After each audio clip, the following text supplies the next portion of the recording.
আপনারা দেখবেন বেপরদাশীল নারী কিন্তু স্বামী স্ত্রীর লগে মিলে না, স্বামী স্ত্রীর মিল হয়নি। বেপরদাশীল নারী পুরুষ কখনোই মিলবে না। ও বন্ধু, আল্লাহ বলেছেন ওই জাহিলি যুগের নারীদের মতো তোমরা তোমাদের রূপ অন্য বেগানা কোনো পুরুষকে দেখাইও না। তার মানে তোমরা পর্দা করো। কি করো? আরো জোরে। এই পুরুষের যেমন পর্দা করা ফরজ, তেমনি নারীর জন্য পর্দা করা ফরজ। আমার নবীজি বলেছেন নারীরা হলো গোপনীয় জীব। কি আপনারা কি বিরক্ত হন? ওয়াজটা শেষ করে দিব? শেষ করে দিব? আপনারা বললে আমি ছেড়ে দিব। আমার কারণ আমার নবীজি বলছে মুসল্লিকে বিরক্ত করে ওয়াজ চলবে, এটা হাদিস শরীফ।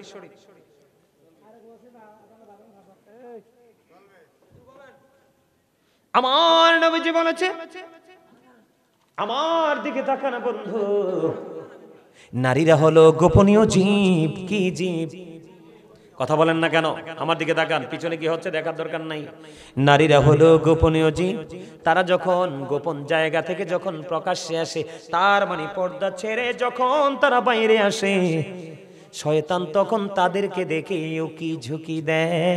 আর সবচেয়ে বড় জঘন্য খবর হলো যুবকরে, পুরুষকে নষ্ট করার জন্য, পুরুষকে গায়েল করার জন্য, পুরুষের ভবিষ্যৎকে অন্ধকার করার জন্য শয়তান নারীকে রশি হিসাবে ব্যবহার করে। তোমরা পোশাক পরার পরে তোমাদের লজ্জাস্থান দেখা যায়। তোমরা যদিও পোশাক পরেছো পুরুষ, কিন্তু তোমরা ল্যাংটা পুরুষ, কারণ তোমরা লজ্জাস্থান এমন পোশাক পরেছো লজ্জাস্থান রাখতে পারোনি। ঠিক তেমনি ভাবে আমার নবীজি বলেছেন যেই নারী পোশাক পরার পরে, কি করার পরে? যেই নারী পোশাক পরার পরেও তার অঙ্গ দেখা যায়, তার বডি দেখা যায়, আমার নবীজি জানিয়ে দিয়েছেন ওই নারীটা উলঙ্গিনী, ল্যাংটা। জোরে জোরে কন্যা নাউজুবিল্লাহ। আপনাদের এলাকায় আছে না শাড়ি পরার পরেও বডি দেখা যায়? কথা কয় না। একেবারে পাতলা, মনে হয় বটলে মনে হয় মেজের মধ্যে ঢুকানো যাবে। আছে না নাই? এখন দেখবেন মোটা কাপড় বন্ধ পড়ে না, এখন মোটা কাপড় পরে না। হাদিস শরীফের মধ্যে এসেছে আপনি যদি কোনো মেয়েকে দেখেন পাতলা জামা পরেছে, পাতলা কাপড় পরেছে, আপনি এটা নিয়ে টান দিয়ে ছিঁড়ে ফেলবেন। নারীদেরকে বলবেন এটা ছিঁড়ে ফেলো, কারণ মেয়েরা যখন উপযুক্ত হয় যৌবনে পা রাখে, তখন শয়তান এক শ্রেণীর যুবককেও কুতালি দেয়। কথা বলে না কেন? এরা তিন রাস্তার মোড়ে দাঁড়ায়, রাস্তার মোড়ে দাঁড়ায় দাঁড়ায় দাঁড়ায়, ঠিক কিনা বলায়? আর জোরে। আপনারা দেখেছেন কিনা জানি না বন্ধু, মহেশখালী যাওয়ার সময় একটা ব্রিজ আছে, বোয়ালখালী ব্রিজ। কি ব্রিজ? আজকে আসার সময় নিউজে দেখলাম 7 থেকে 8 জন নরপিশাচ, নরপশু, হায়নার মতো একটা কিশোরী মেয়ে কোথায় যে যেতে চেয়েছিল, রিকশার ড্রাইভার বলল তুমি দাঁড়াও। কি করো? তুমি দাঁড়াও, গাড়ি নষ্ট হয়ে গেছে। দাঁড়ানোর উপরে 2 জন ছেলে এসে তাকে নির্জন জায়গায় নিয়ে গেল। সংঘবদ্ধভাবে 8টা ছেলে এই মেয়েটাকে শকুনের মতো ছিঁড়ে ছিঁড়ে খেয়েছে। জোরে জোরে কন্যা নাউজুবিল্লাহ। আরো জোরে বলেন না নাউজুবিল্লাহ। এটার কারণ হলো ছেলেরাও অসৎ, মেয়েরাও অসৎ। বলে হুজুর তারা সৎ না, কারণ তারা ইসলামের বিধান মানে না। যারা ইসলামের বিধান মেনে চলে না, আলেমরা কখনোই তাকে সৎ বলতে পারে না। কারণ হালালকে হালাল জানা, হালালকে হারাম জানা এটাও কুফরি, হারামকে হালাল জানা এটাও কুফরি। জোরে জোরে কন্যা নাউজুবিল্লাহ। নারী এবং পুরুষের জন্য পর্দা ফরজ, বেপরদাশীল ভাবে চলা বন্ধু হারাম। কি? নারীদের পর্দাটা কতটা গুরুত্ব দিয়ে করতে হবে দেখেন। আমার নবীজির দরবারে বন্ধু নারীরা উপস্থিত ছিলেন। এমন সময় উম্মে মাকতুমের পুত্র আব্দুল্লাহ আসতেছে। ও বন্ধু, নবীজি বললেন আব্দুল্লাহ আসতেছে, তোমরা আমার থেকে আত্মগোপন করো। কি করো? আত্মগোপন করো, তোমরা এখান থেকে নির্জনে চলে যাও।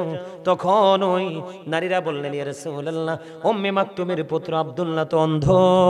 নবীজি আবার ডাক দিয়ে বললেন আব্দুল্লাহ অন্ধ, কিন্তু তোমরা তো অন্ধ নও। তার মানে হলো একটা পুরুষ যদি অন্ধ হয়, মেয়েরা দোতলা থেকে জানালা দিয়ে, ও বন্ধু বিয়ে বাড়িতে অনেক গরিব স্বামী আছে, সুপারি পাতা দিয়ে কলা পাতা দিয়ে বেড়া দিয়েছে, ঠিক না বেঠে? আজকে এই ছেলেটা বন্ধু এই পাথরের গুহার মধ্যে বিপদে পড়ে আছে। আজকে ছেলেটা বিপদে পড়ে পড়ে আল্লাহকে ডেকে ডেকে বলে মালিক মালিক, ওই দিন যে আমি মেয়েটাকে টাচ করিনি, 200 দিরহামের দাবি আমি ছেড়ে দিয়ে এসেছিলাম। এটার কারণ হলো গো, আমি সেদিন এই ত্যাগ করেছিলাম তুমি আল্লাহকে ভালোবেসে। ওই দিনের এই ত্যাগ যদি তুমি ভালোবাসো গো, পছন্দ হয়, তাহলে আমাকে আজকের এই বিপদ থেকে তুমি বাঁচাও। দোয়া করতে দেরি, শেষ হইতে দেরি হলো না। আর চাইয়া দেখে পাথরটা আরো একটুখানি সরে যায়, কিন্তু হাদিস শরীফের মধ্যে এসেছে এমন ভাবে পাথরখানা সরেছে কিন্তু বের হওয়ার রাস্তা এখনো হয়নি। জোরে জোরে কোন আল্লাহু আকবার। বন্ধুরি আমার, এবার তৃতীয় জনের ফালা। এই পৃথিবীতে কত মানুষ মানুষের হক নষ্ট করে মজা পায়, কত মানুষ মানুষের চুরি করে মজা পায়। এখন সারা বাংলাদেশে চুরি হচ্ছে, ডাকাতি হচ্ছে, সন্ত্রাসী কর্মকাণ্ড হচ্ছে, পরের হক লুটে নেওয়া হচ্ছে। কথা বলেন না কেন? বন্ধু, তৃতীয় জন ওনার জীবনের আমলটা কি দেখেন।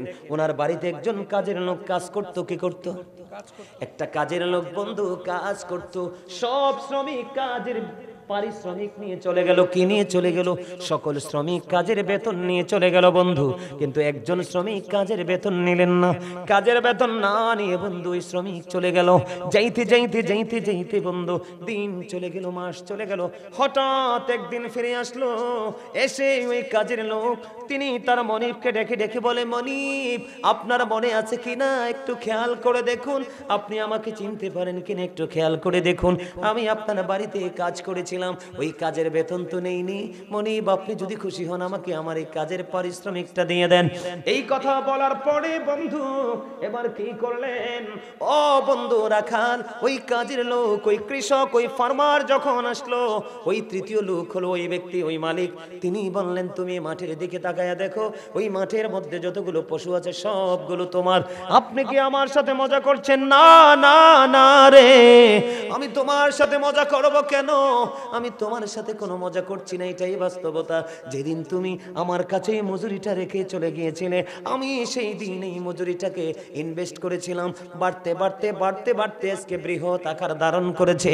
জোরে জোরে কন্যা সুবহানাল্লাহ। তার মানে যা আছে এখানে সবগুলোই তোমার। এই কথা বলার পরে বন্ধু ওই রাখাল, ওই কাজের লোক, সবগুলো তার প্রাপ্য নিয়ে চলে গেল, তার হক তাকে ফিরিয়ে দিল। ওই মালিক আজকে কোথায়? ওই বিপদে আমার আল্লাহকে ডাক দিয়ে বললেন, মালিক, পৃথিবীর মানুষ আমাকে ধন্যবাদ দেবে, পৃথিবীর মানুষ আমাকে কংগ্রেচুলেশন জানাবে, এটার জন্য আমি করিনি, আমি একমাত্র চেয়েছি তুমি আল্লাহর সন্তুষ্টি, তুমি আল্লাহর খুশি। সেই দিন কাজটা করেছিলাম তুমি আল্লাহকে রাজি করার জন্য। দয়াল, দয়াল রে, যদি তোমার কাছে আমার ওই দিনের আমলটা যদি পছন্দ হয়, তুমি যদি আমার ওই দিনের আমলটাকে যদি কবুল করে থাকো, আজকে আমাকে বিপদ থেকে তুমি উদ্ধার করে দাও। ও বন্ধু, দোয়া শেষ হইতে দেরি রে, এবার চাইয়া দেখে পুরো পাথরটা আল্লাহর কুদরতে সরে যায়, সবাই নিরাপদে বের হয়ে যায়। জোরে জোরে বলুন না সুবহানাল্লাহ।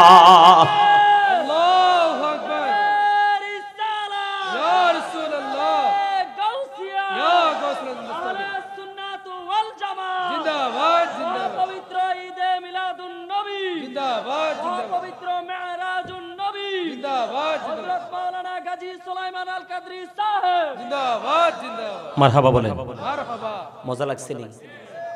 পরের দুটো অপশন কিন্তু বলতাম না, ওই দিনও কিন্তু পরেরটা বলি নাই, তোমরা খেয়াল করছো নি? আমি কিন্তু পরেরটা বলি না।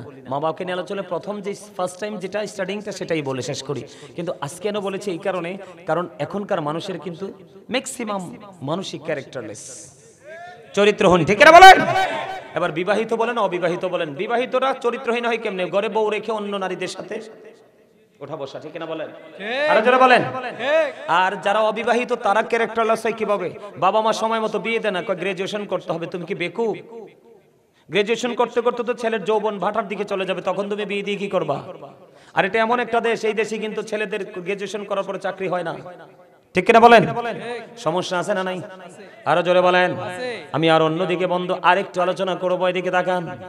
মা বাবাকে কেমন করে ভালোবাসতে হয়। মা বাবার পাগল ছেলে হাঁটতে পারে না, বা হাঁটতে পারে না, অসুস্থ, সন্তানকে বলল, বাবা গো, আমার তো খানায় কাবা তাওয়াফ করতে মন চায়। সন্তান কি করলেন? বছরের পর বছর, বছরের পর বছর মাকে খানায় কাবা তাওয়াফ করালেন। কাঁধে করে মাকে খানায় কাবা তাওয়াফ করালো। মাকে যখন খানায় কাবা তাওয়াফ করালো, বছরের পর বছর চলে গেল। সাদেকুত তাইয়ার নামক এক আবেদকে প্রশ্ন করলেন ওই মায়ের পাগল ছেলে, হুজুর আপনি বলে দিন, আমি বছরের পর বছর আমার মাকে কাঁধে করে খানায় কাবা আমি মাফ করিয়েছি, আপনি বলে দেন আমার দুধের ঋণ শোধ হইছে নি। ওই সাদে কুত্তাইয়ের নামক আবেদ একটা ডাক দিয়ে বলল, তুমি শুধু বছরের বছর বছর নয়, তোমার হায়াত যদি 50,000 বছর যদি হয় রে, 50,000 বছর যদি হয় তোমার হায়াত, তুমি যদি তোমার মাকে কাঁধে করে চড়াও, তারপরেও নিঝুম রাত্রিতে মায়ের স্তন চেপে ধরে একটি রাত্রে দুধ পান করেছো, একটি রাত্রের দুধের ঋণ শোধ হবে না। জোরে জোরে কন্যা আল্লাহু আকবার। বুঝতে পারেননি মায়ের ওজন কত? আরো জোরে বলেন, বুঝেননি আপনারা? বন্ধুরে আমার, বুখারী শরীফের মধ্যে এসেছে আরেকটা হাদিস। এই হাদিসের একটু অংশ আমি আপনাদেরকে শোনাই, তারপরে বাবা মা থেকে বের হয়ে অন্য বিষয়ে চলে যাব। এই কালামানিক, এই কালামানিক, এই দুইজন, এই দুনোটা কালামানিক বলতে তোমরা চামড়া কালা না, মানে তোমরা পোশাকটা আমার কালা দেখা যায় আর কি, ওটা বলতেছি। তোমরা দুজন, হ্যাঁ তোমরা দুজন, এত প্রেমের আলাপ কই থেকে আসে তোদের অন্তরে? ওই আমার একটা ছন্দ মনে করছে, ছন্দ মনে পড়ছে, কেমন জানেননি? বলবো নি? হ্যাঁ, আরো জোরে বলেন। অন্ধজনার স্বর্গ মিলে পাইলে চোখের আলো, আমারে দিয়াছে স্বর্গবাসিয়া যে ভালো। কথা বলেন না কেন? আরো জোরে কোন? অন্ধজনার স্বর্গ মিলে পাইলে চোখের আলো, আমারে দিয়াছে স্বর্গবাসিয়া যে ভালো। তোমারে আমারে আল্লাহ ভালোবেসে স্বর্গ দিয়েছে, কিন্তু তুমি তোমার নিজের চরিত্রের কারণে তুমি নরকে যাবে। কথা বলে না কেন? আরো জোরে। ঠিক না বেঠি? হ্যাঁ, বলছি এটা হাদিস শরীফ। এই এই মাথা নিচু করো না, কথাটা শোনো। আমার নবীজি বলছে, আমি আমার উম্মতকে মাজায় ধরে ধরে জাহান্নাম থেকে বাঁচাতে চাই, কিন্তু আমার উম্মত আমার হাত ফসকে জাহান্নামে চলে যায়। তার মানে কি? আমার নবী বলেছে, আমি তোমাদেরকে বাঁচার জন্য সব রাস্তা ওপেনিং করে দিয়েছি, শুধু নিজেদের গাঁটটাকে মোটা রেখে চলার কারণে তোমরা জাহান্নামে হচ্ছ। তোমরা তো মনে করতেছো হুজুর ওয়াজ করতেছে, এই ওয়াজগুলো খুঁজে বাইর করতে আমার চুলদাড়ি পাইকা গেছে। কি পাইকা গেছে? বক্তাদেরকে দেখলে তো হালকা জিনিস মনে করো না, কল্পনা করতে পারবা না এগুলো কালেক্ট করার জন্য খুঁজতে খুঁজতে কত সময় ব্যয় করতে হয়েছে। কাষ্ঠের উপর চামড়া দিয়া কে বানাইলো ঢোল, বলো কাষ্ঠের উপর চামড়া দিয়া কে বানাইলো ঢোল, সেই ঢোলের কে শিখাইলো বল আল্লাহ বল আল্লাহ বল। বুঝছেন না কিছু? হ্যাঁ, এই মরাজ দেহে জীবন দিছে কে? আল্লাহ। এই জীবন কার উসিলায়? রাসূলের উসিলায়। ওমা উল্টা পাল্টা কথা কই কিনলে। আরে রাসূল বলতেছে, I am from the light of Allah and everything has been created from my light. নবী বলতেছে, I am from the light of Allah, আমি আল্লাহর নূর থেকে, and everything has been created from my light, সৃষ্টির প্রত্যেকটা বস্তু আমি নবীর নূর মোবারক থেকে। সুবহানাল্লাহ। তোমার আমার নবী কখন নবী ছিল? তোমরা তো বুঝো না নবীর সম্মান। তোমার আমার নবী কখন নবী ছিল? নবীজি বলেছেন, I was A profit when Adam was mixture of water and mud। আমি ওই সময় নবী যখন আদম ছিল কাদা মাটির মাঝে। তার মানে এখনো আদম হয় নাই, তখনও আমার নবী, তোমার নবী নবী ছিল। আমরা সেই নবীর উম্মত। এই জন্য আমি বুকে হাত দিয়ে বলি, I am very success. You are very success, 100% success. আপনাদেরকে বললাম, যদি মদিনাওয়ালার প্রেমিক হতে পারেন। ঠিক জোরে কোন সুবহানাল্লাহ। আরে জোরে। তোমরা শোনো, আমার এই ওয়াজটা তোমাদেরকে ঘিরেই ভালো করে আলোচনাটা করা, না হয় আমি ছোট্ট 10 মিনিট শেষ করে বলতে পারতাম। শোনো, মা বাবার দামটা কত, তখন তোমরা বুঝবে। এটাও বুখারী শরীফের হাদিসের একটা অংশ। এদিক দেখান। আমাদের মধ্যে অনেক বুজুর্গ লোক আছে না, লোকালয় থেকে একটু দূরে গিয়ে ইবাদত করতে পছন্দ করে, আছে না? যুবক আমার দিকে তাকাও। জুরিজ নামে একজন আল্লাহওয়ালা যুবক ছিল, আল্লাহর ওলি। সে মানুষের মাঝে আমল করতে পছন্দ করত না। মানুষ থেকে অনেক দূরে, লোকালয় থেকে অনেক দূরে গিয়ে একটা মাটি দিয়া হুজরা বানালো। হুজরা বানাইয়া এই হুজরার মধ্যে সে আমল করতেছে। কি করতেছে? আমল করতেছে। আমল করতে করতে এই আপনারা কয়েকজন মুরব্বী জানছে, আপনারা কয়েকজন মুরব্বী ওঠেন তো, যান ওদিকে যান। এই যে যুবক ভাইরা, তোমরা কি আলোচনা শুনবা? আমার যারা কর্নারে যারা আসো, কর্নার ম্যান তোমরা শুনবা? কর্নারে যারা আসো, শুনলে এদিকে আসো। এই যে এদিকে জায়গা আছে আমার কাছে, এদিকে না, এদিক না, ওইদিক ফিল আপ হয়ে গেছে। এদিকে আসো, যদি জায়গা থেকে বসো, আর না থাকলে এদিকে আসো, আমার কাছে চলে আসো, আমি খুশি হব তোমাদেরকে। এদিকে আসো, সবাই আসো, সবাই আসো। আমার ওয়াজটা আজকে পিতামাতা নিয়ে ওয়াজটা শুধু তোমাদের জন্য করতেছি। আমার আজকে খেয়াল ছিল স্বামী স্ত্রী এবং পর্দা নিয়ে ওয়াজ করব, কারণ এখনকার যুগে স্বামী স্ত্রী ভালো না, ওয়াজ করব, তবে এটা একটু করতেছি, ওইগুলো একটু একটু করে করব। এদিকে আসো, এই যে ভাই তোমরা এদিকে আসো, এদিকে আসো, এদিকে জায়গা আছে, এদিকে চলে আসো। তোমরা যদি পিছনে বসো তাইলে কিন্তু তোমাদের কাঁধ টপকে এসে কিন্তু আরেকজন বসবে। এই যে ফাঁকা জায়গায় চলে আসো, তোমরা এদিকে আসো। আপনারা আমার দিকে তাকান, এই হাদিস শরীফটা বলে আলোচনাটা মায়েরটা শেষ করে দেই। এই তো চমৎকার। হযরতে জুরাইজ আমার দিকে তাকান, মাটির হুজরা বানালো বন্ধু। কিসের হুজরা? কথা বলে না, মাটি দিয়া হুজরা বানাইলো। এটার মধ্যে জুরাইজ বসে বসে ইবাদত করে, আমল করে।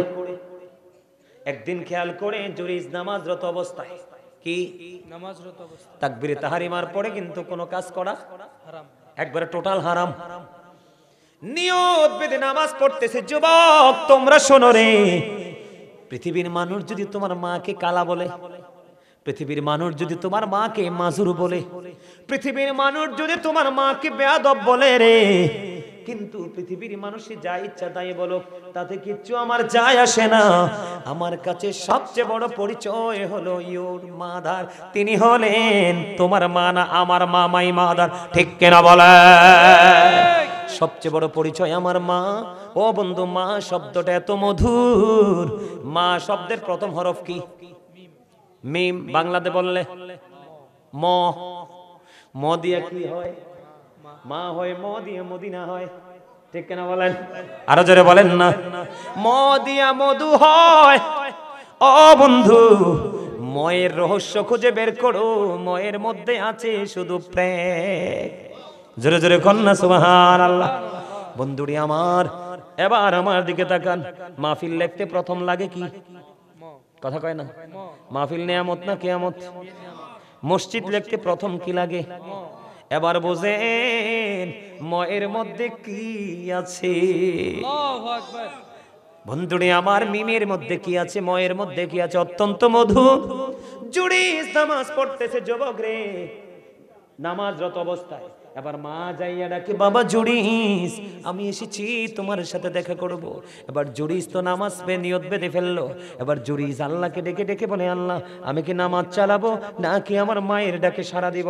এবার জুরাইজ কি করলেন? চিন্তা করলেন, না না না, মায়ের সাথে পড়ে দেখা করব, নামাজটাকে শেষ করে নি। এবার নামাজটা শেষ করলো। নামাজ শেষ করে বাইরে এসে দেখে বাইরে মা নাই, চলে গেছে। আজকে একদিন চলে গেল, দ্বিতীয় দিন বন্ধু আবার মা আসছে ছেলের সাথে দেখা করবে। আজকে আসছে, আজকেও আইসা জুরাইজ নামাজরত অবস্থায়। জুরাইজ নামাজ পড়তেছে। মা বাহির থেকে ডাকে, বাবা বাবা গো, আমি এসেছি দেখা করব, দেখা দাও। জুরাইজ মনে মনে ওই কালকের মতো আজকেও পড়তেছে যে নামাজটাকে শেষ করি, মায়ের সাথে দেখা করব। আজকেও নামাজ শেষ করে ফেললো। বাইরে আইসা দেখে আজকেও মা নাই, চলে গেছে। 2 দিন চলে গেল বন্ধু। তৃতীয় দিন আবার চলে আসলো জুরাইজ। তৃতীয় দিন আসার পরে জুরাইজ আজকেও নামাজ পড়তেছে। মা বাহির থেকে ডাকে, কিন্তু জুরাইজ নামাজ ভাঙে না। 1 2 3 দিন নামাজ পড়লো, মায়ের সাথে বন্ধু দেখা হলো না। তৃতীয় দিন যখন মায়ের সাথে দেখা হলো না, তৃতীয় দিন মা যাওয়ার সময় বলে, আল্লাহ আল্লাহ গো, এক এক করে 3 দিন হলো মায়ের সাথে দেখা করতে আসলাম গো আল্লাহ। 3 দিন দেখা করতে আসলাম ছেলের সাথে। 1 2 3 দিন চলে গেল, ছেলেটা আমাকে দেখা দিল না। তুমি তাকে বেশ্যা মহিলার মুখ না দেখাইয়া তারে মরণ আর করছো রে। কি অপরাধ করেছে? কই তুমি ওই বেশ্যা মহিলার পেটে সন্তান দিয়েছো, অবৈধ সন্তান। জোরে জোরে কন্যা নাউজুবিল্লাহ। এবার দেখেন মায়ের অভিশাপ কেমন করে কাজে লাগছে। পরেরটা হলো জুরাইজের কারামত। পরেরটা কি? জুরাইজের কারামত। এবার জুরাইজ বলল, ও বেশ্যা মহিলা বলছে বাচ্চা আমি দিয়েছি। কয় হ। এবার কি করলেন? জুরাইজ ডেকে ডেকে বললেন, আমাকে একটা ঘটি পানি দাও। এবার বন্ধু পানি আনা হলো। জুরাইজ নামাজ পড়লেন। নামাজ শেষ করার পরে বন্ধু এবার জুরাইজ ডাক দিলেন, ওই বাচ্চা কোথায়? ওই বেশ্যা মহিলার বাচ্চাটা কোথায় রে? আমার কাছে বাচ্চাটাকে নিয়ে আসো। এবার বন্ধু দেখবেন, ভালো মানুষের রং দেখার লোকের কিন্তু অভাব হয় না। কথা কয় না কেন? একটা পরিবারে সব ভালো, কিন্তু একটা নেগেটিভ যতটুকু হয় তার চেয়ে অনেক বেশি রং লাগানো হয়। মানুষ ঘেরাও করে ফেলেছে, জুরিজের এই অবস্থা দৃশ্য দেখবে। এবার জুরিজ বলল, বাচ্চাটা কোথায়, আমার কাছে নিয়ে আসো। মানুষ দৃশ্য দেখার জন্য বন্ধু তাকিয়ে রইলেন। তাকিয়ে থাকার পরে বাচ্চাটাকে জুরিজের কাছে আনা হলো। ওই বাচ্চাটার পেটটার উপর জুরিজের হাত রাখিয়া এবার ওই বাচ্চাটাকে ডেকে বলল, বাবু, বাবু গো, বলো না তোমার বাবা কে? ওই ছোট্ট বাচ্চার আল্লাহর কুদরতে জবান খুলে গেল। মাত্র পৃথিবীতে শিশু জন্ম হয়েছে। এবার ওই বাচ্চাটা, ওই শিশু একটা ডাক দিয়ে বলল, ওই রাখাল আমার বাবা। আওয়াজ তুলে বলেন না সুবহানাল্লাহ। বলে, হুজুর এটা দিয়ে কি বুঝাইতে চেয়েছেন? মা নামাজরত অবস্থায় সন্তানের কারণে ব্যথা পাইছে, আল্লাহ অভিশাপ কবুল করে নিয়েছে। আর পরেরটা দিয়ে বুঝিয়েছি যে জুরিস কত বুজুর্গ, কত আল্লাহওয়ালা। এত আল্লাহওয়ালা ছেলে যদি মায়ের অভিশাপ থেকে বাঁচতে না পারে, তাহলে তোমার আমার বাঁচার কোনো উপায় আছে? তাহলে মা বাবাকে ভালো দরকার আসেনি? সর্বশেষ বক্তব্য, বাবা মাকে ভালোবাসা ফরজ, বাবা মাকে কষ্ট দেওয়া হারাম। জোরে কোন নাউজুবিল্লাহ, আরো জোরে বলেন নাউজুবিল্লাহ।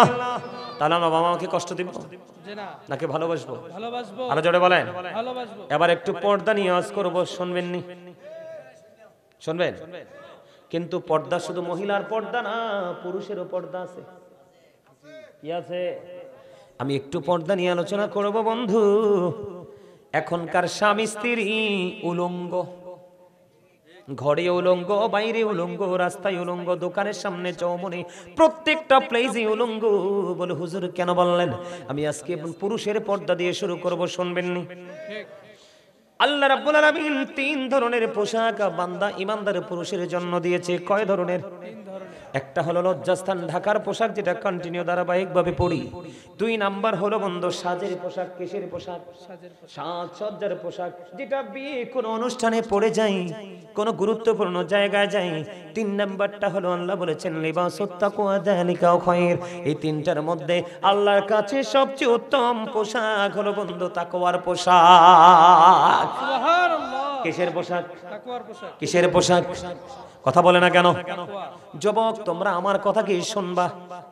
যুবকদেরকে বলছি, আমি পর্দা নিয়ে তোমাদের জন্য ওয়াজ করব, তোমরা শুনতে রাজি নেই? যেই যেই যুবকেরা রাজি, তোমরা সোজা করে হাত তোলো। যুবকরা, মুরব্বীরা না, মুরব্বীরা না, মুরব্বীদের ফাংশন, এটা যুবকদের ফাংশন। যুবকদেরকে বলছি হাত তোলো। কয়েকটাই হাতটা নামাইয়া বসে রয়েছে। আচ্ছা, তুমি হাত তোলো আর না তোলো, কিন্তু উত্তপ্ত গরম পানির মতো যে ঢালমু তোমার ফিডো। কি? যারা আমার সাথে আছে, হাত তুলছে, তারা আমার সাথে সহমত পোষণ করেছে। আর যারা হাত তোলা নেই, এগুলো একটু ডিস্টার্ব। কথা কয় না? কি? হাত নামা ডিস্টার্ব। তো যারা ডিস্টার্ব, তাদের জন্য গরম পানি, উত্তপ্ত গরম পানি। গরম পানি গায়ে পড়লে কি চামড়া ছিলে না থাকে? আর যা চামড়া ছিলে যাবে। আর যারা সত্যিকারের চালাক মুমিন, তাদের চামড়া ছিলবে না, বরংস তারা এটাকে আস্তে করে সহনশীল ভাবে হৃদয়ে ঠাই দিবে। আগামী দিন থেকে এই অসভ্য পোশাককে বয়কট করবে। কথা বলে না কেন? তোমাদের এখানে মেহমান হয়ে আসছি, তোমরা বিরক্ত বোধ করো। কুমিল্লা নিউ মার্কেটের সামনে আমি একটা আমার পছন্দের একটা কিতাব খুঁজতে গেছিলাম নিউ মার্কেটে। যাওয়ার পরে ওনার সাথে কথা বলতে বলতে একটা সময় আমাদের মধ্যে একটা গুড কমিউনিকেশন তৈরি হলো। কথোপকথন চলতে লাগলো। চলতে চলতে চলতে চলতে পরে পিছনে একটা ছেলে দাঁড়িয়েছিল, একদম স্লিম। আমার বক্তব্য শেষ হওয়ার পরে আমাকে বলতেছে, হুজুর আপনার এতক্ষণ বক্তব্য শুনেছি, আপনার কাছে আমার একটা প্রশ্ন আছে। আমি, বলো। হুজুর, ওয়াকরনা ফি বুয়ুতিকুন্না ওয়ালা তাবাররাজনা তাবাররুজাল জাহিলিয়াতিল আওলা। আপনারা দেখবেন বেপরদাশীল নারী কিন্তু স্বামী স্ত্রীর লগে মিলে না। স্বামী স্ত্রীর মিল হয়নি। বেপরদাশীল নারী পুরুষ কখনোই মিলবে না। ও বন্ধু, আল্লাহ বলেছেন ওই জাহিলি যুগের নারীদের মতো তোমরা তোমাদের রূপ অন্য বেগানা কোনো পুরুষকে দেখাইও না। তার মানে তোমরা পর্দা করো। কি করো? আরো জোরে। এই পুরুষের যেমন পর্দা করা ফরজ, তেমনি নারীর জন্য পর্দা করা ফরজ। আমার নবীজি বলেছেন নারীরা হলো গোপনীয় জীব। কি? আপনারা কি বিরক্ত হন? ওয়াজটা শেষ করে দিব? শেষ করে দিব? আপনারা বললে আমি ছেড়ে দিব। আমার কারণ আমার নবীজি বলছে মুসল্লিকে বিরক্ত করে ওয়াজ চলবে, এটা হাদিস শরীফ।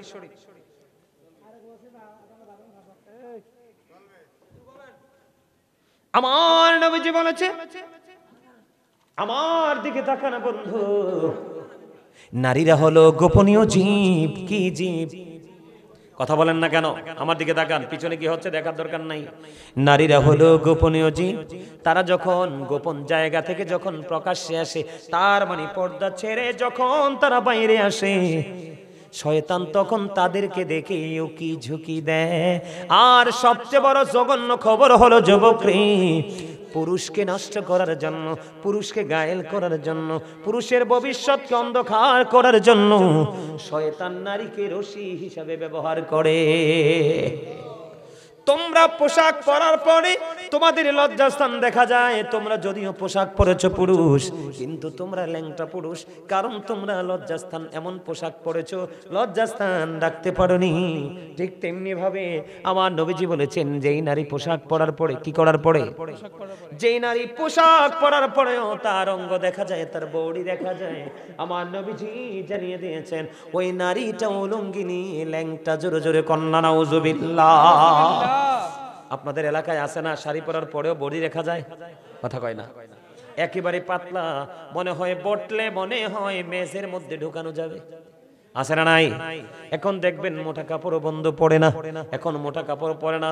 হাদিস শরীফের মধ্যে এসেছে, আপনি যদি কোনো মেয়েকে দেখেন পাতলা জামা পরেছে, পাতলা কাপড় পরেছে, আপনি এটা নিয়ে টান দিয়ে ছিঁড়ে ফেলবেন। নারীদেরকে বলবেন এটা ছিঁড়ে ফেলো, কারণ মেয়েরা যখন উপযুক্ত হয়, যৌবনে পা রাখে, তখন শয়তান এক শ্রেণীর যুবককেও কুতালি দেয়।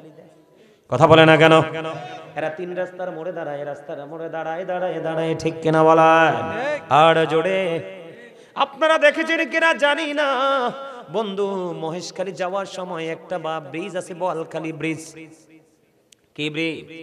আজকে আসার সময় নিউজে দেখলাম 7 থেকে 8 জন নরপিশাচ, নরপশু, হায়নার মতো একটা কিশোরী মেয়ে কোথায় যেতে চেয়েছিল। রিকশার ড্রাইভার বলল তুমি দাঁড়াও। কি করো? তুমি দাঁড়াও, গাড়ি নষ্ট হয়ে গেছে। দাঁড়ানোর উপরে 2 জন ছেলে এসে তাকে নির্জন জায়গায় নিয়ে গেল। সংঘবদ্ধভাবে 8টা ছেলে এই মেয়েটাকে শকুনের মতো ছিঁড়ে ছিঁড়ে খেয়েছে। জোরে জোরে কন্যা নাউজুবিল্লাহ। আরো জোরে বলেন না নাউজুবিল্লাহ। এটার কারণ হলো ছেলেরাও অসৎ, মেয়েরাও অসৎ। বলে হুজুর তারা সৎ না, কারণ তারা ইসলামের বিধান মানে না। যারা ইসলামের বিধান মেনে চলে না, আলেমরা কখনোই তাকে সৎ বলতে পারে না, কারণ হালালকে হালাল জানা, হালালকে হারাম জানা এটাও কুফরি, হারামকে হালাল জানা এটাও কুফরি। জোরে জোরে কন্যা নাউজুবিল্লাহ। নারী এবং পুরুষের জন্য পর্দা ফরজ, বেপর্দাশীল ভাবে চলা বন্ধ হারাম। কি নারীদের পর্দাটা কতটা গুরুত্ব দিয়ে করতে হবে দেখেন। আমার নবীজির দরবারে বন্ধু নারীরা উপস্থিত ছিলেন। এমন সময় উম্মে মাকতুমের পুত্র আব্দুল্লাহ আসতেছে। ও বন্ধু, নবীজি বললেন আব্দুল্লাহ আসতেছে, তোমরা আমার থেকে আত্মগোপন করো। কি করো? আত্মগোপন করো, তোমরা এখান থেকে নির্জনে চলে যাও। তখন ওই নারীরা বললেন ইয়া রাসূলুল্লাহ, উম্মে মাকতুমের পুত্র আব্দুল্লাহ তো অন্ধ। নবীজি আবার ডাক দিয়ে বললেন আব্দুল্লাহ অন্ধ, কিন্তু তোমরা তো অন্ধ নও। তার মানে হলো একটা পুরুষ যদি অন্ধ হয়, মেয়েরা দোতলা থেকে জানালা দিয়ে, ও বন্ধু বিয়ে বাড়িতে অনেক গরিব স্বামী আছে, সুপারি পাতা দিয়ে, কলা পাতা দিয়ে বেড়া দিয়েছে, ঠিক না বেঠে? স্বামী তোমাকে পর্দায় রেখেছে, তুমি কি করতে পারবা না? পর্দা পাক করে কোনো বেগানা পুরুষকে দেখতে পারবা না। জোরে জোরে কন্যা নাউজুবিল্লাহ। নারীদের পর্দাটা কত গুরুত্বপূর্ণ, আমার দিকে তাকান। আমার নবীজি বলা দিয়েছে, আমার নবীকে প্রশ্ন করা হলো ইয়া রাসূলুল্লাহ, ও নবী, নবী গো আপনি দেবর সম্পর্কে কি বলবেন? আমার নবীজি বলেছেন একটা নারী তার দেবরের সাথে দেখা করার চাইতে মৃত্যু তার জন্য অনেক উত্তম। নাউজুবিল্লাহ বলেন না কেন? আরো জোরে বলেন নাউজুবিল্লাহ। বন্ধুরি আমার, আপনাদেরকে বলি, মার্কেটে আপনারা যাননি? যান, মার্কেটে যান কিনা? কথা কয় না, যান না? পুরুষের পোশাক বেশি না নারীর পোশাক? পুরুষের একটা পাঞ্জাবি, একটা লুঙ্গি, একটা শার্ট, একটা গেঞ্জি, একটা ট্রাউজার, শেষ। কথা কয় না কেন? আর বন্ধু 1 পিস, 2 পিস, 3 পিস, 4 পিস যত কিছু আছে সব বন্ধু নারীদের মার্কেটে। তারপরেও তাদের কলিজা ভরে না। নারীদের কত ডিজাইনেবল শু আছে, পেন্সিল শু আছে, ফ্ল্যাট জুতা আছে, আছে না নাই? কত রঙের জুতা আছে, কত রঙের পোশাক আছে, এইগুলাতে তাদের মন ভরে না। পুরুষের কেসের দিকে নজর, পুরুষের জিন্স প্যান্টের দিকে নজর, পুরুষের শার্ট গেঞ্জির দিকে নজর। বলে হুজুর এখানে আসলেন কেন? কিছু কিছু ছেলেও আছে অত্যন্ত অসভ্য বেয়াদ্দপ, কথা কয় না কেন? চুল রাখবে নারীদের মতো, দেখবেন নারীরা যে ব্যান্ড পরে মাথায়, সেই নারীদের ব্যান্ড পরে চুল আটকায়। হাদিস শরীফের মধ্যে এসেছে, যেই পুরুষ নারীর জিনিস ইউজ করবে, যেই নারী পুরুষের জিনিস ইউজ করবে, ওই উভয় দলকে আমার নবী অভিশপ্ত, লানত প্রাপ্ত, অভিশপ্ত বলে গেছেন। জোরে জোরে কন্যা নাউজুবিল্লাহ।